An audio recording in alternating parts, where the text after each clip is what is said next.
woman in her 40s, her heart pounding, is plunged into the sudden, suffocating darkness of a stalled elevator high above the glittering city. Emergency lights cast eerie red glows, and her communication lines are dead. Then, a cold, feminine voice, ancient and laced with chilling amusement, purrs from the speaker system, announcing that her powerful, enigmatic ally is unavoidably detained. This unseen presence speaks of dismantling order and watching cities burn. Trapped and isolated with an ancient evil closing in, can she unearth a strength she never knew she possessed?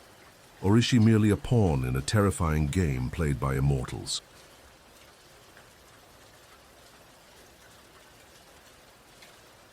Like the video and subscribe to the channel to catch more thrilling, emotional stories. Hit the bell and join our journey.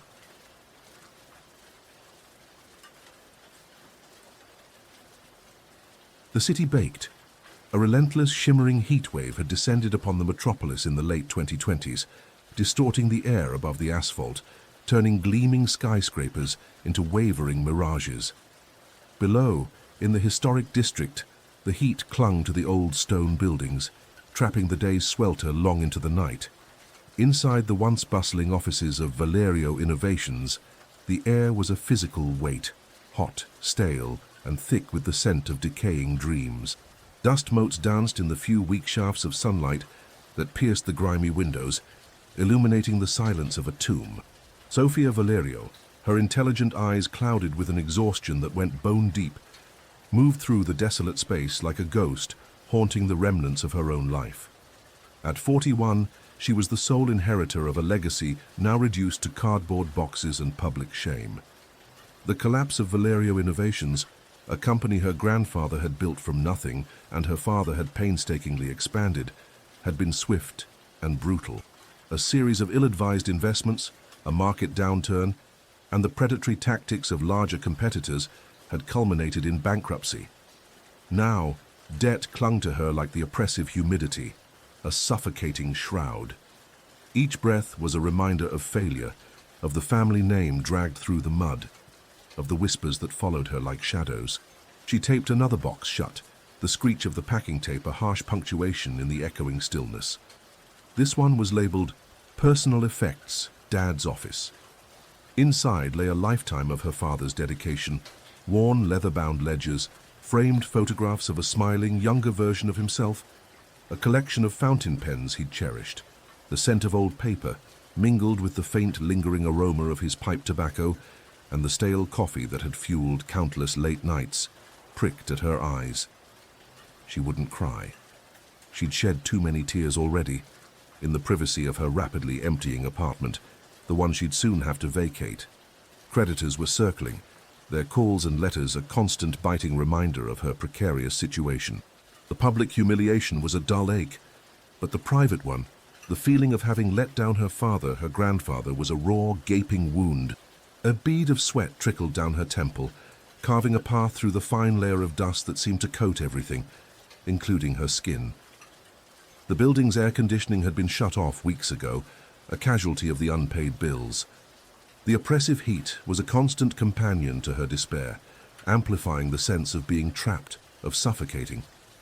Through the window, the city skyline shimmered, a cruel taunt of life and commerce continuing unabated while hers had ground to a catastrophic halt. The distant, distorted wail of a siren cut through the shimmering air, a sound that had become the mournful soundtrack to these final days. She sank into her father's old leather chair, the cracked material sighing under her weight. It still bore the faint indentation of his form, a ghostly embrace. Her fingers traced the worn armrests, remembering him sitting here, a titan in her young eyes, confidently navigating the complexities of the business world. Where had she gone so wrong? She had tried, poured every ounce of her being into saving the company after his sudden passing 2 years prior. But perhaps she hadn't been strong enough or ruthless enough or simply smart enough. The thought was a familiar tormentor. A sharp rap on the outer office door, a sound magnified by the emptiness, startled her. Her heart leaped into her throat. Creditors? Another process server? She held her breath, hoping they would leave. The rap came again, more insistent this time, With a sigh that carried the weight of her burdens, Sophia rose. She straightened her simple, slightly rumpled linen dress, a small, unconscious gesture of defiance against her circumstances. Whatever it was, she would face it. She had little left to lose. The corridors, once alive with the hum of activity, were now cavernous and silent, her footsteps echoing unnaturally. The reception area was a graveyard of outdated magazines and dust-covered furniture. She peered through the frosted glass of the main door.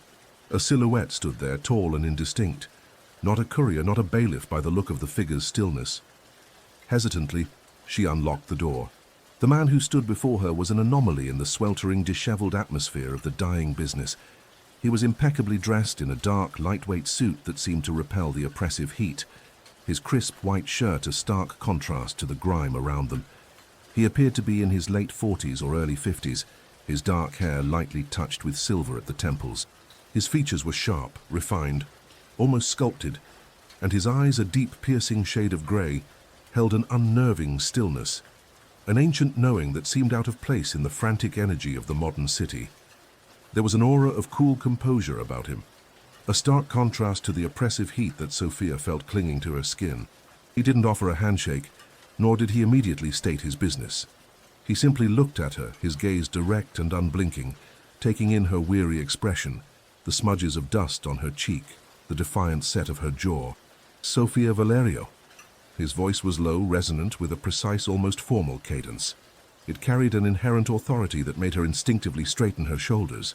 "Yes," she replied, her own voice sounding thin and reedy in comparison. "Who are you? If you're here about the company's debts, the liquidators are handling everything." A faint, almost imperceptible smile touched the corner of his lips. "I am not a creditor, Ms. Valerio. My name is Julian, and I am here to talk about your future, not your past." Sophia frowned, a flicker of suspicion, then weariness crossing her face. "My future? I'm afraid it's not much to look at right now. Unless you're offering miracle solutions, I'm very busy." She gestured vaguely at the boxes, the gesture encompassing the entirety of her ruined legacy. Julian's gaze swept the desolate office, lingering for a moment on a tarnished brass nameplate that read, "Antonio Valerio, Founder." His expression remained unreadable, yet Sophia felt a strange sense of being assessed, not just her, but her entire lineage. "Miracles are a matter of perspective," Julian said, his voice a cool draft in the stifling air. "I am here to offer you a proposition, a pact, if you will." "A pact?" Sophia's brows knitted. The formality of his language, his unsettling calmness, the way he seemed untouched by the heat, it all felt surreal. She was tired, stressed, and her patience was thin. "Look, Mr. Julian, I appreciate you coming all this way, but I'm really not in a position to be making any pacts. I'm trying to salvage what little I can of my life." "And what if I told you," Julian continued, his voice dropping slightly, drawing her in despite her resistance, "that you could salvage far more than you imagine, that the name Valerio could once again be synonymous with influence, with power, that the collapse of your family business, as painful as it is, could be the crucible for something far greater, a spark of something, anger, defiance, a desperate, foolish flicker of hope, ignited within Sophia. My family's name is not a commodity for you to speculate on, Mr. Julian, and I'm not interested in fantasies. The heat, the stress, the sheer audacity of this stranger, it was all becoming too much. She felt a headache beginning to throb at her temples. The air in the office seemed to press in on her, heavy and unyielding. She needed to be alone, to finish her grim task, to mourn in peace. This man, with his cool demeanor and cryptic words, was an unwelcome intrusion into her carefully constructed bubble of misery. The only thing she wanted was for this day, this chapter of her life, to be over. But Julian showed no signs of leaving, his presence a solid, immovable object in the decaying landscape of her father's legacy. Julian's grey eyes seemed to absorb the dim light, holding an intensity that was both captivating and unsettling. He took a step further into the office, his movements fluid and economical, almost predatory, yet devoid of overt threat. The oppressive heat seemed to recede slightly in his immediate vicinity, a pocket of coolness in the stifling room. Sophia found herself unconsciously taking a shallow breath, the air near him feeling marginally fresher, less laden with dust and despair. "Fantasies are for those who lack the will to make them reality, Ms. Valerio," he stated, his tone even, yet carrying an undeniable conviction. "I deal in realities, albeit ones that often lie hidden beneath the surface of the mundane world." He paused, his gaze sweeping over the dusty shelves, the stacks of old files, the silent, unplugged computers. "Your father, Antonio, and his father before him, they understood that. They built Valerio Innovations on shrewdness, on innovation, yes, but also on an understanding of certain currents that still flow, even if the vessel has run aground." Sophia's mind reeled. How could this stranger speak of her father and grandfather with such familiarity? She had never seen him before, never heard his name mentioned. "You knew my father?" she asked, her voice barely a whisper, a new layer of unease settling over her. "Let us say I was an admirer of his work, and his lineage," Julian replied obliquely. "He possessed a certain vision, a vision that I believe you have inherited, even if circumstances have temporarily clouded it." He moved closer to the window, looking out at the shimmering, heat-distorted cityscape. "This city, Miss Valerio, is a creature of immense power, of intricate connections. Fortunes are made and lost in the blink of an eye. Empires rise and fall. What if I told you I am connected to an enterprise that dwarfs what Valerio Innovations ever was or could have been?" A bitter laugh escaped Sophia. "An empire? And you're looking for a bankrupt businesswoman to join your ranks? Forgive me if I'm skeptical." The heat was making her feel lightheaded, or perhaps it was the sheer strangeness of the conversation. "Skepticism is healthy. It is a sign of intelligence," Julian conceded, turning back to face her. His eyes, those ancient, knowing eyes, seemed to see right through her defenses, to the core of her fear and her buried ambition. "I am not looking for just any businesswoman. I am looking for you, Sophia Valerio. Your expertise, your resilience, a quality I have observed you possess in abundance, despite your current despondency. And yes, your lineage. It has a unique resonance, a particular compatibility with my needs." "My lineage? What on earth does my family tree have to do with anything?" Sophia felt a chill despite the heat, a prickling sensation at the back of her neck. There was something deeply unnatural about this man, about his words. Julian walked slowly towards her father's old mahogany desk, his fingers lightly tracing the worn surface, a gesture almost reverent. "Some lines carry echoes of the past, Ms. Valerio. Strengths, proclivities, even latent talents. Your family has a history, one perhaps even you are not fully aware of. A history intertwined with the very fabric of this city's hidden currents."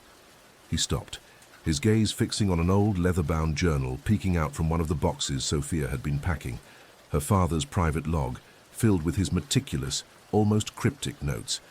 "The pact I offer is simple in its essence, though its implications are extensive. I will provide you with the resources, the platform, the protection to not only clear your debts and restore your name, but to build something far more enduring. An empire, as you say. In return, you will lend your acumen, your leadership, and your unique perspective to its stewardship. You will become its modern architect." Sophia stared at him, her mind struggling to process the immensity of his proposal. It sounded like something out of a fever dream, a fantastical escape from the crushing reality of her situation. "And what is this empire? What does it do? Who are you really, Mr. Julian?" The questions tumbled out, laced with a mixture of fear and a desperate, almost shameful curiosity.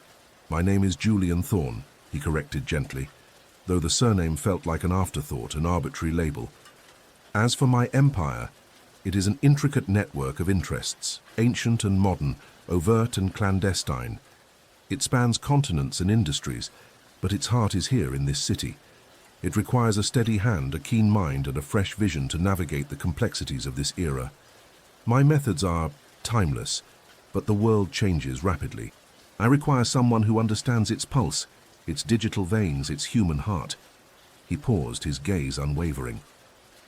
"As for who I am a survivor, Ms. Valerio, much like you. And I recognize the strength it takes to endure." The word survivor hung in the air, heavy with unspoken meaning. Sophia thought of the endless nights spent poring over spreadsheets, the humiliating meetings with unsympathetic bank managers, the constant gnawing anxiety. She was a survivor, yes, but she was also broken. Or was she?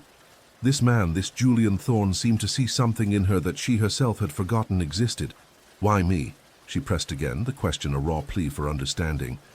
There must be countless people more qualified, less damaged. Perhaps, Julian allowed. But they are not Valerios. And they do not possess what I have seen in you, even in this place of endings. A fire that has not been extinguished, only banked. A mind that sees patterns where others see chaos. And a lineage that, as I said, has a certain significance. He gestured subtly towards her father's journal. Some answers, Miss Valerio, are closer than you think. Perhaps your father understood more than he let on. This was the first hook, a subtle nudge towards the cryptic clue the briefing mentioned. Her father's journal. Sophia's eyes were drawn to the journal. Her father had been a pragmatic man, a man of numbers and strategies, but he'd also had a contemplative side, a fascination with history, with the unseen forces that shaped economies and lives. She'd never delved too deeply into his more philosophical musings. This is a lot to take in, Sophia said, her voice hoarse. The initial shock was beginning to wear off, replaced by a maelstrom of conflicting emotions, disbelief, fear, and a tiny, treacherous seed of intrigue. The world she knew was one of debt collectors and eviction notices, of public failure and private grief. Julian Thorne was offering a doorway into something else, something vast, powerful, and utterly unknown, and dangerous. Her instincts screamed. Yet what did she have left to lose that hadn't already been taken?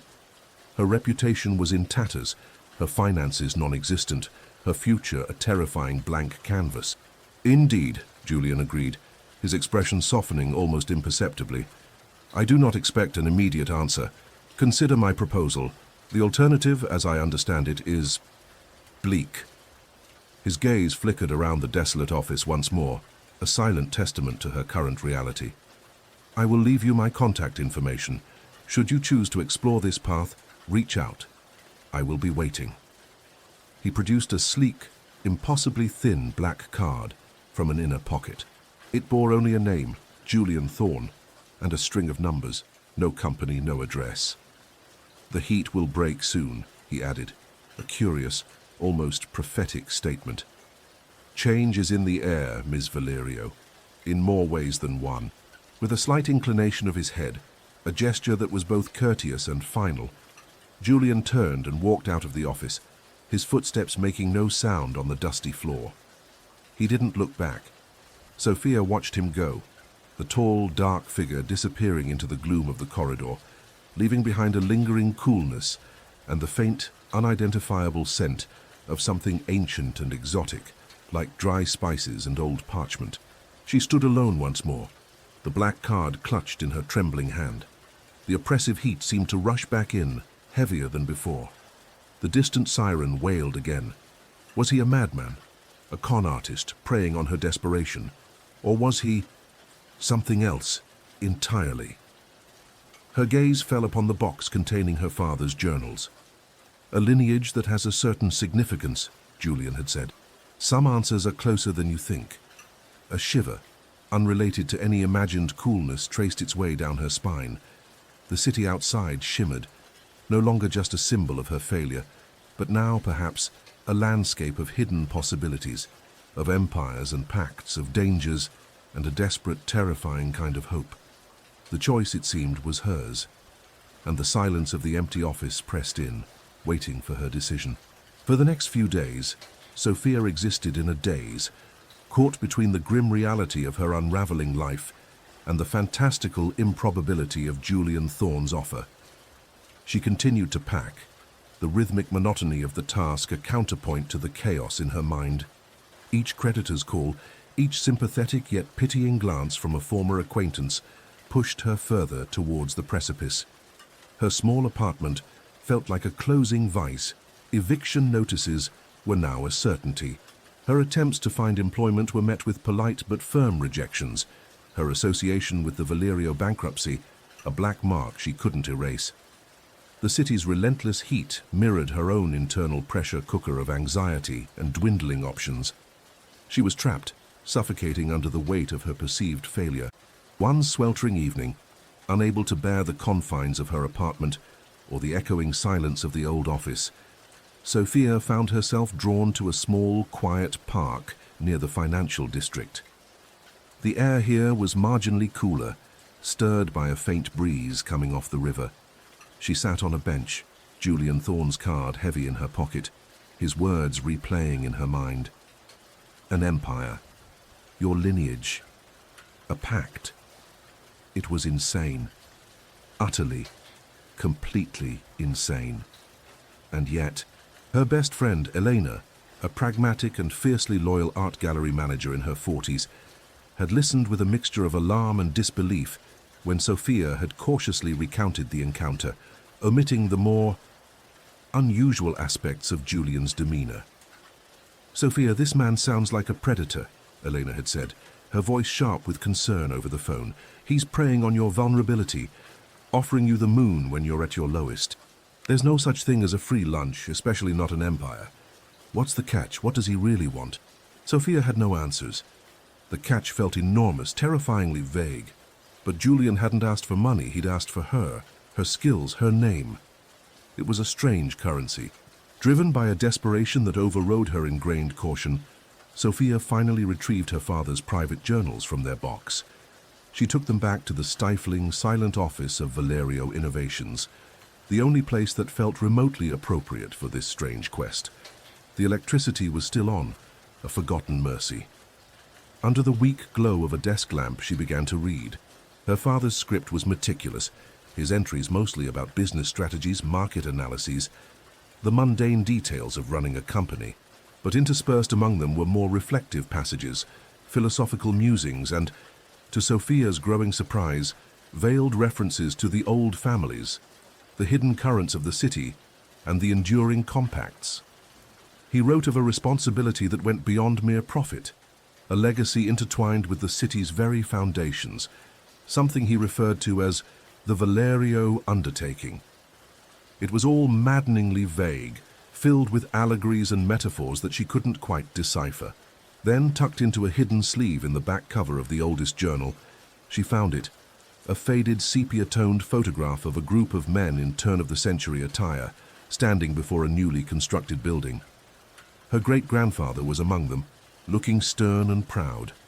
And next to him, unmistakably younger but with the same piercing eyes and sculpted features, stood Julian Thorne.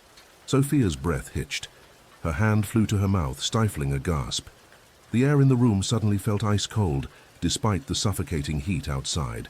The photograph was dated 1908. It wasn't someone who looked like Julian. It was Julian, unaged, unchanged across more than a century. This was the first narrative hook, the cryptic clue from her father's past, now taking on a chilling, undeniable reality. The man wasn't just eccentric. He was impossible. Vampires. The word screamed in her mind, a relic of fiction and folklore. But the photograph in her trembling hand was irrefutable. The pact Julian offered was no longer just a strange business proposal. It was an invitation into a world she couldn't comprehend, a world where men like Julian Thorne existed, ageless and powerful. Her lineage. It wasn't just about business acumen. It was about this impossible truth. Her fear was a living thing coiling in her stomach. But beneath it, a strange new emotion began to stir, a desperate, reckless curiosity, and something akin to a grim sense of destiny. Her family had been connected to this, to him. Her father had known, or at least suspected. The Valerio undertaking suddenly took on a far more profound and dangerous meaning. The next day, with a sense of stepping off a cliff into an unknown abyss, Sophia called the number on Julian Thorne's card. It connected on the first ring, without a greeting, just silence, as if he'd been expecting her call. "Ms. Valerio," his voice came, calm and resonant as ever, devoid of surprise. "You've considered my offer." I need to understand more," Sophia managed, her voice barely a whisper. "About this empire. About you. About what you expect from me. Understanding will come with time and experience, Julian replied. For now, all you need to decide is whether you wish to step out of the ruins and into the arena. The first step is always the hardest. He named a discreet, upscale restaurant in the financial district, a place known for its privacy. Tonight, 8 o'clock, we can discuss the initial parameters. Sophia arrived at Nocturne, an ironically named establishment, she thought, feeling as though she were walking into a dream. The restaurant was dimly lit, all dark wood, plush velvet, and hushed conversations. Julian was already there, seated at a secluded booth in the back, a glass of what looked like dark red wine before him. He rose as she approached, his composure as impeccable as ever. He seemed to absorb the ambient light, a figure of shadow and substance. "Ms. Valerio," he greeted her with a slight inclination of his head. "I am pleased you decided to explore the possibilities." As they talked, or rather, as Julian talked, Sophia listened, her initial fear slowly giving way to a grudging fascination. He spoke of his enterprise not in terms of a conventional company, but as a network, a living organism with roots deep in the city's history and branches reaching into its future. It dealt in information, influence, logistics, and unique commodities. He was vague about the specifics of these commodities, but Sophia got the distinct impression they weren't traded on any stock exchange. He spoke of stability, of order, of protecting certain balances. His weariness was palpable when he touched upon the long centuries, the betrayals he'd witnessed, the losses he'd endured. He wasn't seeking a subordinate. He was seeking a partner, someone who could bring a modern perspective, a human touch to his ancient endeavors. Someone to share the burden. The world has become too complex, too fast for one mind, even one as inexperienced as mine. To navigate alone, he admitted, a rare glimpse of vulnerability. Your family, the Valerios, have always been adaptable, resourceful, connected to the pulse of this city in ways few others are. Your father understood the need for discretion, for foresight. He would have understood this pact. My father, he knew about people like you? Sophia asked, still struggling with the reality of it. Julian's gaze softened. He knew there were forces at play beyond the mundane. He chose not to look too closely, but he respected the boundaries. He honored the old agreements. That is part of why your lineage is valuable, Sophia. There is a legacy of trust, however indirect. This was a partial reveal of why her lineage was crucial, touching on the third hook. The pact, he outlined, was indeed complex.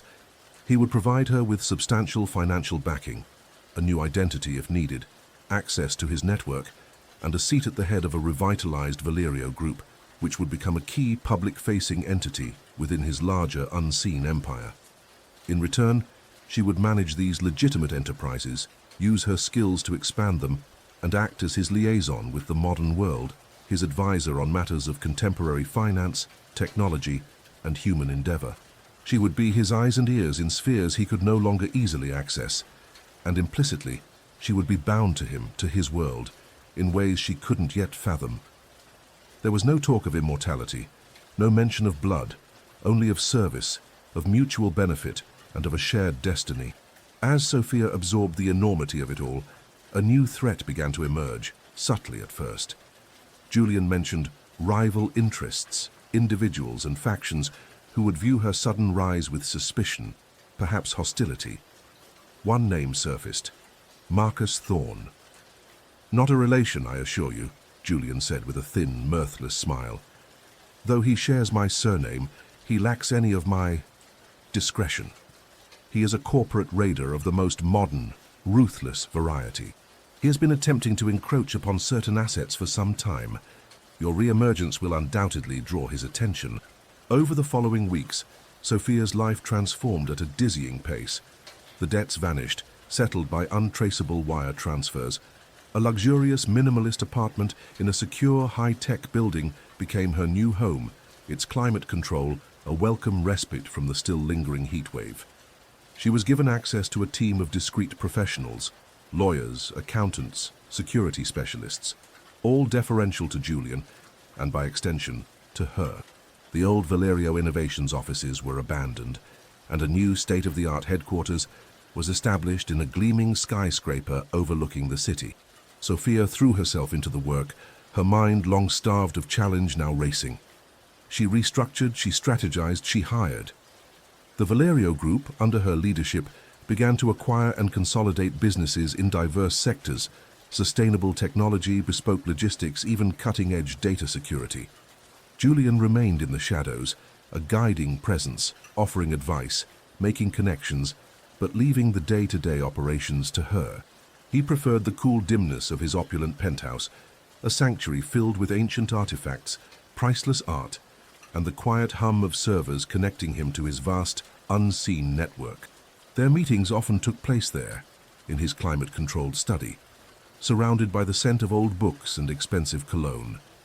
It was during one such late-night session, poring over complex financial projections, that a tender moment, unexpected and profound, unfolded.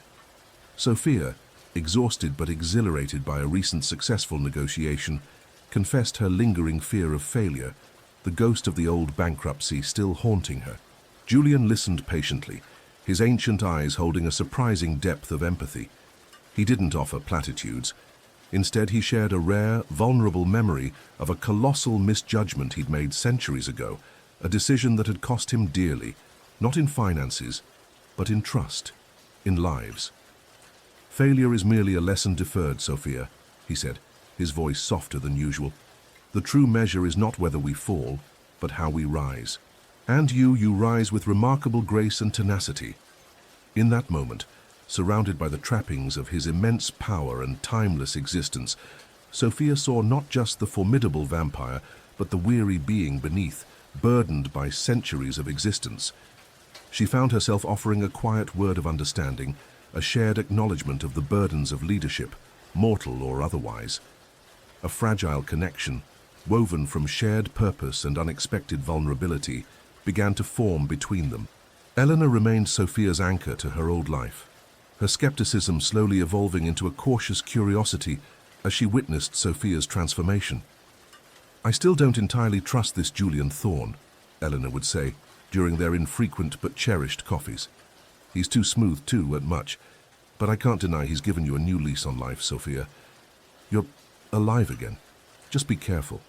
Power like that always has a price." Mr. Davies, her father's elderly former advisor, also played a quiet role. Sophia sought him out, hoping for more clarity on her family's past. Initially hesitant, he eventually shared fragments of old stories, whispers of guardians and benefactors who had occasionally interacted with the Valerio family over generations. He spoke of a debt of honor, an understanding that the Valerios would act as responsible stewards within the city. He didn't know specifics, didn't know about vampires, but he confirmed that her family's connection to the city's deeper currents was more than just entrepreneurial spirit. He gave Sophia an old, tarnished silver locket that had belonged to her great-grandmother. "Your father wanted you to have this when the time was right," he'd said, his eyes troubled. "He said it was a key of sorts, though to what lock I never knew. It was a simple, elegant piece, with a strange, almost cold feel to it." Sophia began to wear it, feeling an inexplicable connection to it. The threat of Marcus Thorne, however, was escalating. His corporation, Thorne Unlimited, began a series of aggressive maneuvers, attempting hostile takeovers of smaller companies recently acquired by the Valerio Group, spreading insidious rumors through financial media, and even launching subtle cyber probes against their systems. This led to the second narrative hook, a sophisticated cyber attack. One evening, as Sophia and Julian were reviewing security protocols for their expanding digital infrastructure, alarms blared through Julian's secure network. A massive denial-of-service attack, coupled with an attempt to breach their encrypted financial data, was underway. For hours they worked side by side, Sophia's modern tech savvy and quick thinking complementing Julian's deeper understanding of strategic defense and his network's hidden fail-safes. She identified the attack's origin point, traced its complex pathways, and devised countermeasures, while Julian, with calm, precise commands to unseen operatives, shored up their defenses and initiated a subtle, untraceable counterstrike that crippled the attackers' systems. The air in Julian's study crackled with tension, the glow of multiple screens reflecting in their focused eyes. They moved with an unspoken synergy, a general and her most trusted lieutenant, their disparate skills meshing perfectly. When the attack was finally repelled, a shared look of grim triumph passed between them. "Thorn grows bold," Julian murmured, his eyes like chips of ice. "He underestimates us. He underestimates you."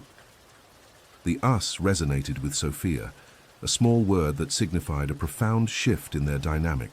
The pressure from Thorn Unlimited intensified. It became clear Marcus Thorn was not just a corporate rival, he was a predator, determined to dismantle everything Sophia was building, and by extension, to damage Julian. Julian, usually so composed, showed flashes of a cold ancient anger when discussing Thorn. It was during one of these tense discussions that Julian revealed more about why Sophia's lineage was so crucial, the third narrative hook unfolding. "Marcus Thorn is not merely driven by greed, Sophia," Julian explained, his voice low and grave, pacing the length of his vast library, the city lights twinkling far below. "He is an agent of chaos, whether he knows it or not. There are older powers, Lilith among them, who resent the order I strive to maintain. They see this city, this world, as a resource to be plundered, not a complex ecosystem to be nurtured. Lilith, she is an old rival, one who believes in dominion through destruction." Sophia felt a cold dread. Lilith, another vampire, an even older, more malevolent one? Julian continued, "Your lineage, the Valerios, for generations, have possessed an innate, almost unconscious ability to foster stability, to build, to connect. It's a subtle resonance, a human counterpoint to the more direct methods of my kind. My previous human partners, those who helped me manage my affairs in centuries past, they lacked that specific Valerio gift.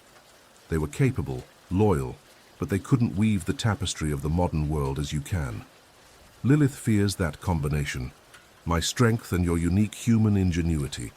She knows that together we can build something truly lasting, something that curtails her influence." He stopped before her, his gaze intense. "That is why Thorn is being goaded, funded, perhaps even shielded by her. He is a tool to break our burgeoning partnership, to reclaim what she sees as her rightful hunting ground." The revelation was staggering.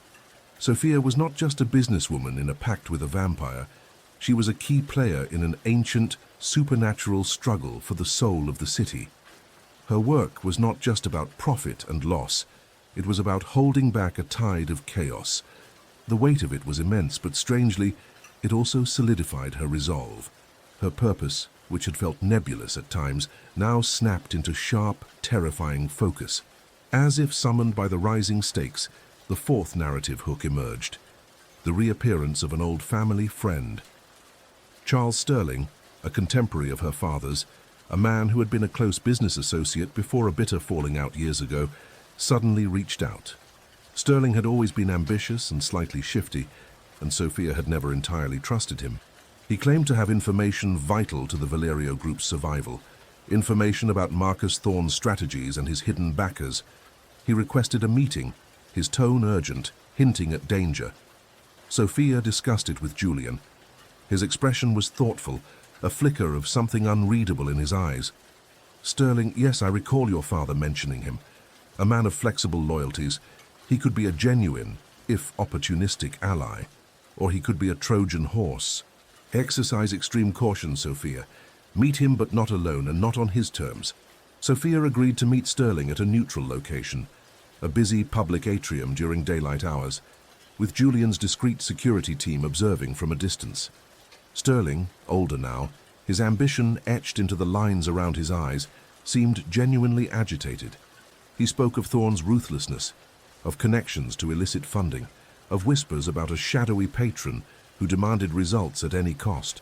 "Thorn is playing a game far bigger than he realizes, Sophia," Sterling said, his voice low and hurried. "And you're caught in the middle. He's planning something big, a final push to dismantle everything you've rebuilt. He believes he has an ace in the hole, something to expose Julian, to break him." Sterling offered to provide concrete evidence, data files that would incriminate Thorn and his backers, in exchange for a generous consultancy fee and a safe exit strategy. He seemed desperate, eager to cut his losses. Sophia, while wary, recognized the potential value of the information. She agreed to his terms, contingent on verification of the data. The exchange was to happen in 2 days, but Sterling was indeed a Trojan horse, or perhaps simply a pawn whose desperation was exploited. The meeting had been a setup. The day of the planned exchange, as Sophia prepared to leave her apartment, her private elevator, usually a silent, swift conveyance, suddenly lurched to a halt between floors. The lights flickered and died, plunging her into darkness. Her emergency comms were dead.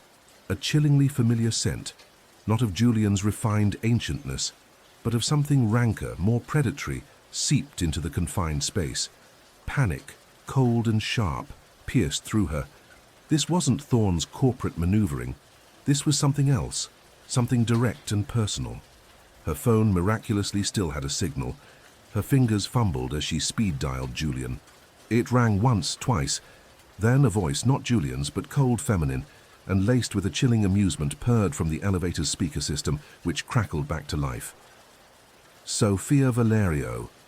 So pleased to finally make your acquaintance. Julian sends his regrets. He's unavoidably detained." It was Lilith. The attack had begun.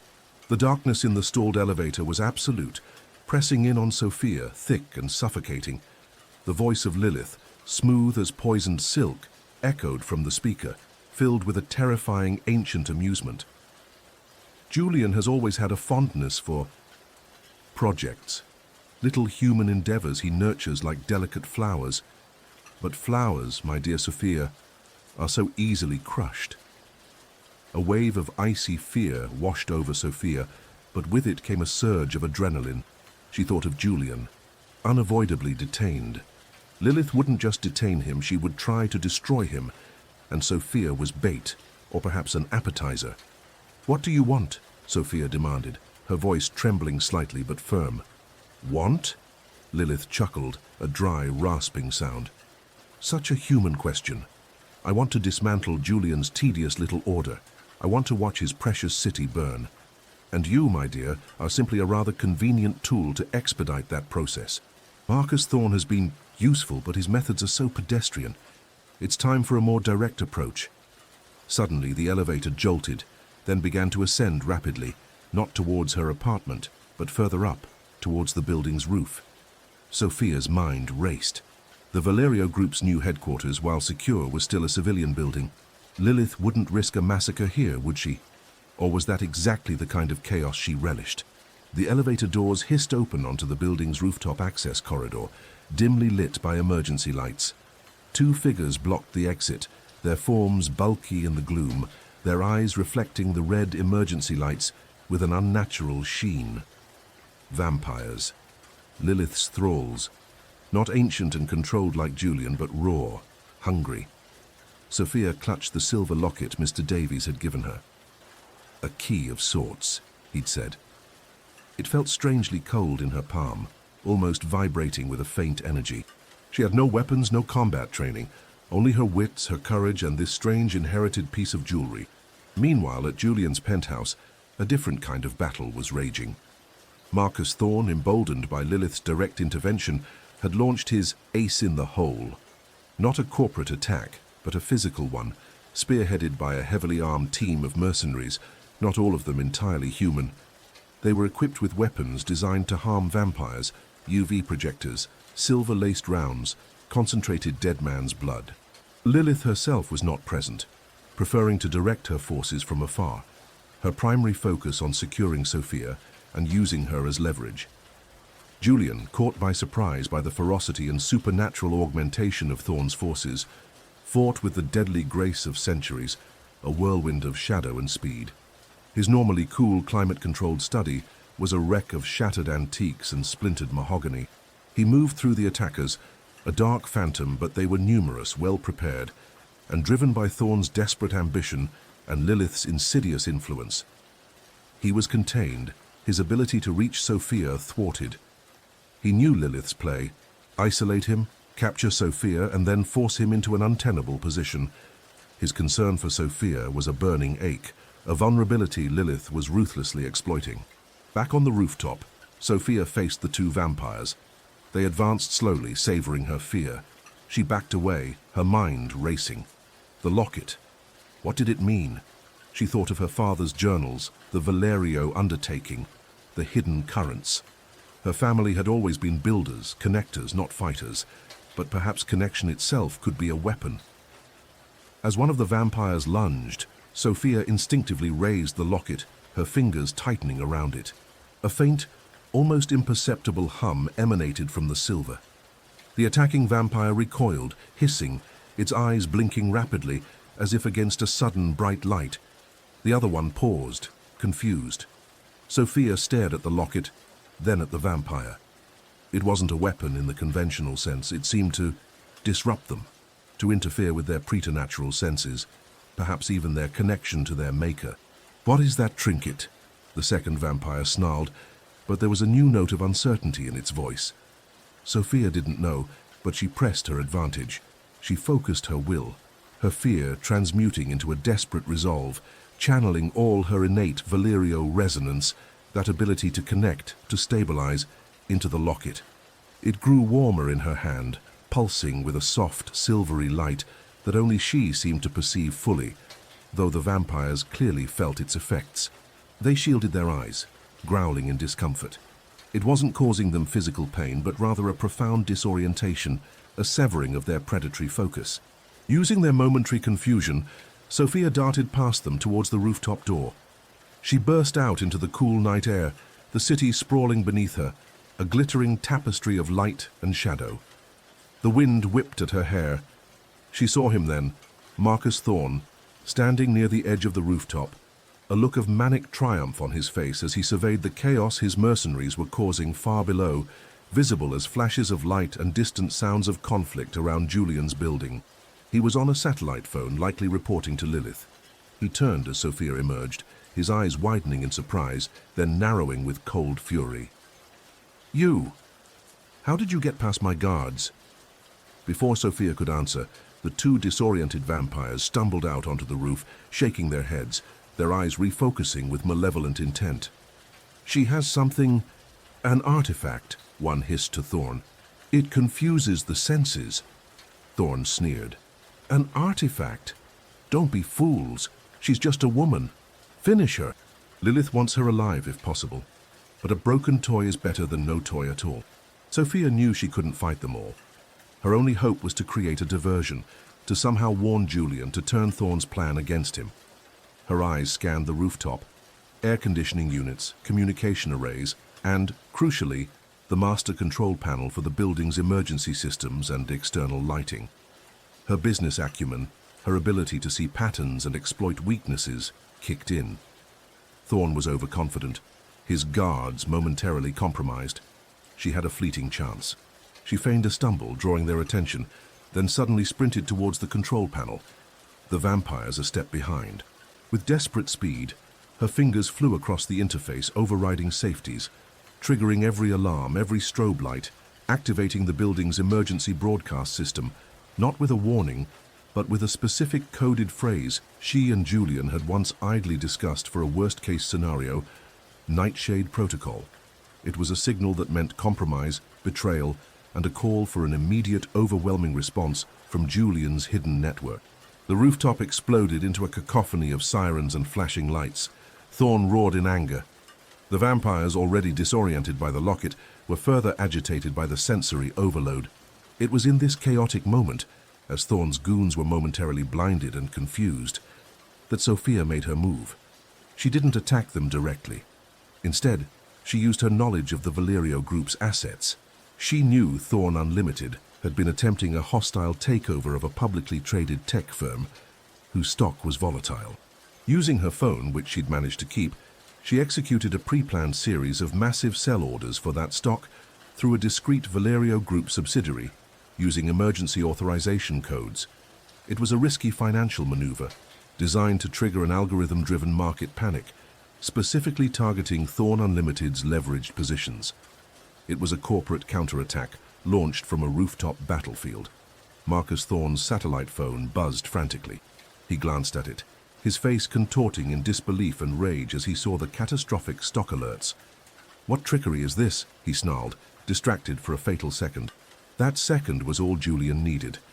A dark shape detached itself from the deeper shadows of a ventilation shaft on the far side of the roof. Julian. He was bruised, his impeccable suit torn, but his eyes burned with a cold, lethal fury. He must have fought his way clear, drawn by her nightshade protocol, or simply by the raw instinct to protect her. He moved with blinding speed, a dark whirlwind that intercepted the two vampires before they could reach Sophia. The fight was brutal, swift, and decisive. Julian, no longer needing to hold back, dispatched Lilith's thralls with an efficiency that was terrifying to behold. Thorn, seeing his protectors fall and his financial schemes unraveling simultaneously, screamed inarticulately, a mixture of terror and fury. He fumbled for a weapon, a high-tech pistol, but Sophia was already moving.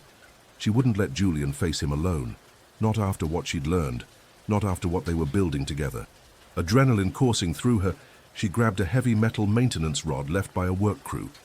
As Thorn raised his weapon towards Julian, Sophia swung the rod with all her might, striking his arm. The gun clattered away across the rooftop. Thorn cried out in pain and surprise, stumbling back. Julian was beside her in an instant, shielding her. He looked at Thorn, no longer with anger, but with a profound, chilling disappointment. Your ambition has led you to consort with forces you cannot comprehend, Marcus. Lilith promised you an empire. She only delivers ruin. Before Thorn could respond, shadows seemed to congeal around him. Figures emerged from the darkness. Julian's own operatives, silent and deadly, their faces grim. They subdued Thorn quickly, efficiently dragging him away. The immediate physical threat was over. Sophia was trembling, reaction setting in, the maintenance rod clattering from her nerveless fingers. Julian turned to her, his expression softening as he took in her disheveled state, the fierce courage still shining in her eyes. "Sophia," he said, his voice rough with emotion. "Are you harmed?" She shook her head, tears welling. "No, just shaken." "You?" He gestured to his torn attire. "Superficial. Lilith's welcome was enthusiastic." He stepped closer, his gaze searching hers. "You were magnificent. The Nightshade Protocol, the locket, your financial counter-offensive." A rare, genuine smile touched his lips. "You fight like a Valerio." In that moment, amidst the flashing emergency lights and the distant sirens, with the city sprawling beneath them, the unspoken bond between them solidified. It wasn't just a pact anymore. It was loyalty, trust. A shared ordeal survived. "Julian," Sophia began, her voice thick with unshed tears. "This empire, this life, I choose it, not for the power or the money, but because of what we can build, what we can protect with you." It wasn't a confession of romantic love in the conventional sense, but it was a declaration of profound allegiance, of a connection that transcended the ordinary. Julian's ancient eyes, usually so guarded, held a raw vulnerability. He reached out, his cool fingers gently brushing a stray strand of hair from her forehead. The touch was feather-light, yet it sent a shiver through her that had nothing to do with fear or the night air. "And I choose you, Sophia," he said, his voice a low vow. "Not merely as a partner, but as the one who has breathed new purpose into an existence that had grown weary. Together we will face whatever Lilith or any other shadow casts our way." The immediate crisis was over, but the war with Lilith was far from finished. Yet standing there on the rooftop with Julian by her side, Sophia felt not despair, but a surge of strength, of belonging. She had faced her worst fears and emerged not just a survivor, but a leader, a warrior in her own right. The key to an empire, she realized, wasn't just about resources or power. It was about courage, resilience, and the unbreakable strength of an unlikely connection forged in the heart of chaos. The aftermath of the rooftop confrontation was a whirlwind of controlled activity. Julian's network moved with swift, silent efficiency to erase any trace of the night's supernatural events from public record. Marcus Thorn, thoroughly discredited and financially ruined by Sophia's decisive market intervention and Julian's subsequent dismantling of his remaining assets, vanished into the labyrinthine legal and extra-legal systems Julian commanded. He would trouble them no more. Lilith, however, remained a distant, ominous threat, her ambitions undoubtedly bruised but not broken. In the days that followed, Sophia found herself not in the cold minimalist apartment, but in a secluded, elegant townhouse nestled in a historic, tree-lined district of the city. It was one of Julian's many properties, a place of quiet refuge, its thick stone walls a barrier against the city's relentless hum, and more importantly, its oppressive summer heat, which had finally begun to break. Cool air, smelling faintly of beeswax and old roses, circulated through rooms filled with a blend of comfortable modern furniture and carefully chosen antiques. It felt less like a fortress and more like a home. Julian had insisted she stay there at least for a while. A sanctuary, he'd called it, while the ripples from Thorn's demise settle, and while we fortify our defenses against Lilith's inevitable displeasure. Sophia, still processing the intensity of the climax, the depth of her own fear, and the surprising fierceness of her response, welcomed the respite. She had proven herself, not just to Julian, but to herself. The ghost of the Valerio Innovations bankruptcy, the crushing weight of perceived failure, had finally receded, replaced by a quiet confidence, a hard-won sense of her own worth. She was no longer the abandoned woman overwhelmed by debt and shame. She was a leader, a strategist, a woman who had faced down vampires and corporate raiders and emerged stronger. She spent her days working alongside Julian, not in a formal office, but often in the townhouse's spacious library, its tall windows overlooking a walled garden where the first hints of autumn were beginning to touch the leaves. They strategized, planned, and rebuilt, strengthening the Valerio Group's legitimate businesses while simultaneously reinforcing the more clandestine aspects of Julian's empire. The pact they had made had irrevocably evolved. It was no longer a mere contract of convenience, but a true partnership, forged in shared adversity and cemented by mutual respect and a growing, unspoken affection.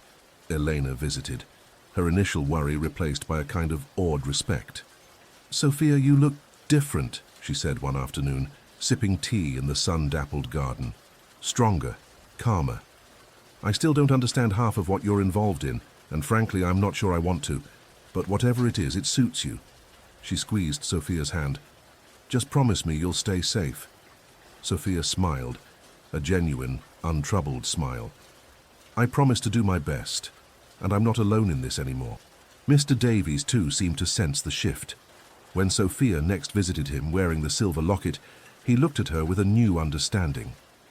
"Your great-grandmother would be proud," he said softly. "She always believed the Valerios had a special destiny, a role to play in the city's quiet heart. It seems you've found yours." He offered no more explanations about the locket's properties, perhaps not knowing them himself, but its protective aura was something Sophia now instinctively understood. It was a conduit for her own innate Valerio strength, a symbol of her heritage and her newfound power. The empire Julian oversaw began to subtly shift under Sophia's influence. Her focus on sustainable industries, ethical practices within their legitimate ventures, and even discreet philanthropic endeavors funneled through untraceable channels, began to infuse Julian's ancient network with a new sense of purpose. It was still a shadowy, powerful entity, but it was becoming less about mere control and more about responsible stewardship, a bulwark against the kind of destructive chaos Lilith represented. Julian, for his part, seemed to welcome the changes, finding a renewed vigor in their shared mission. The weariness that had so often clouded his ancient eyes began to recede, replaced by a quiet engagement, a focused determination. He was rediscovering the meaning in his long existence through her. One cool evening, they stood together on the balcony of the townhouse overlooking the garden, now bathed in the soft glow of twilight. The city's lights twinkled in the distance, no longer a symbol of overwhelming scale, but a vast, interconnected web they were now dedicated to protecting. "You've changed things, Sophia," Julian said, his voice a low murmur beside her. "More than you know. You've brought light into very old shadows." Sophia leaned against the railing, the cool evening air a welcome balm. "And you gave me a chance when no one else would, Julian. You saw something in me I'd forgotten was there. We changed things together." He turned to her, and in the dim light she could see the depth of emotion in his eyes. It wasn't the fiery passion of fleeting human romance, but something deeper, more enduring, a profound respect, a fierce protectiveness, and an undeniable, timeless affection.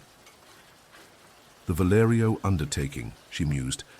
I think I finally understand what my father meant.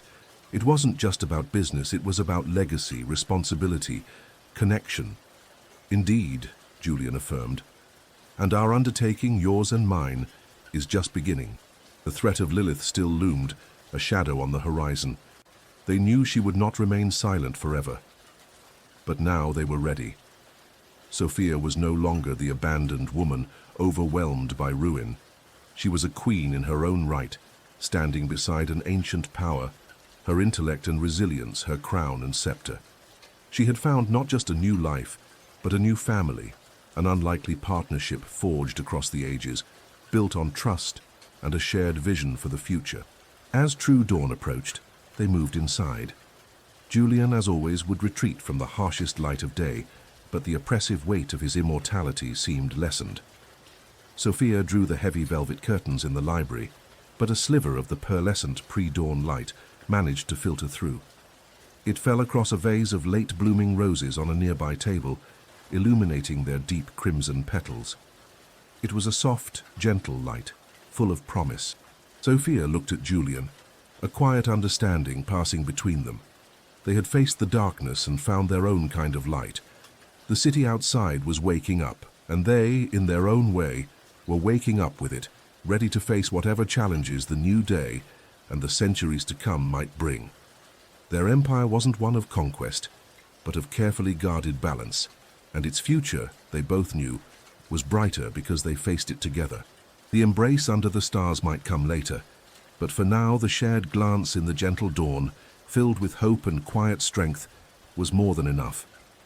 Their unlikely connection had not only saved them both, but had given them something precious, a shared purpose and the promise of a future built against all odds on resilience and redemption.